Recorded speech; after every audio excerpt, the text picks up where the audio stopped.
Stephen Waterhouse is the CEO and co-founder of Orchid, a privacy tool built on Ethereum designed to let people explore the internet freely. With the global coronavirus pandemic confining billions to their homes, masses of workers everywhere are adjusting to remote work for the first time. This shift is forcing us to negotiate a new reality where there is no demarcation between work and personal spheres. In this moment, we must be extra vigilant about data privacy. Just as it's essential that we wash our hands to ward off disease, we must now establish habits of data privacy to protect our digital lives. Everything we do online, the documents we share, the websites we visit, the messages we send, leaves a trail of data behind. If we're not careful, this data can be used to surveil us, manipulate us, and worse. But there are ways we can improve our security and privacy on the internet. I've spent years focused on strengthening internet privacy, managing widely distributed, remote-first teams. Here's how people can protect their data while working remotely. See also, when corporations violate privacy, they do concrete harm. Start by implementing two-factor authentication (2FA) on all your accounts. This ensures that no one can break in by guessing or stealing your password. They also need a confirmation code sent to you by text or email. 2FA adds a strong second line of defense to your online identity. Basic 2FA typically uses a phone number, which may be good enough if you trust your phone carrier. However, a wave of SIM swapping or phone porting, especially in our community, means you often can't. A better solution is to use an app like Google Authenticator, which generates codes in an app on your phone. For even more security, don't connect your phone number to your Google or other accounts. Google and others will rather annoyingly keep reminding you to add your phone number, but as long as you have the authentication app you don't need it. Separate networks.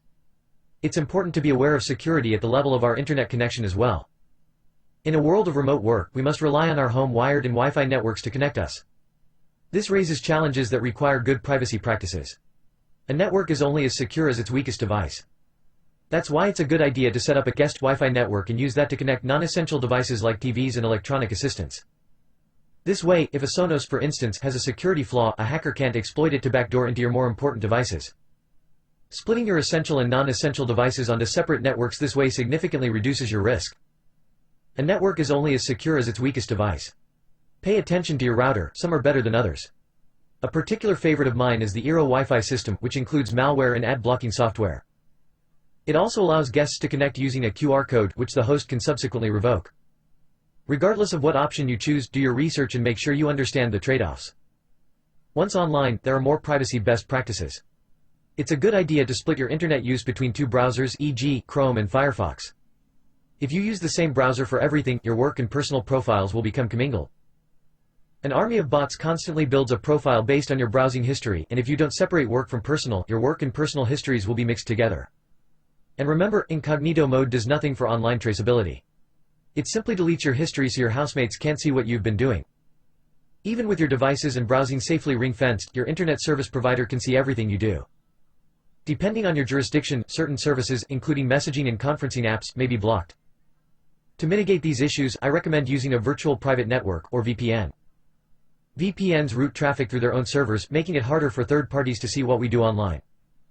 Some of the best VPNs include Liquid VPN, Pia, Tenta, Bole, and VPN Secure. See also, think a privacy law will stop surveillance capitalism? You don't know Google.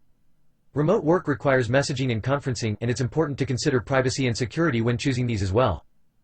Zoom, the popular video conferencing app, has taken off during this age of social distancing.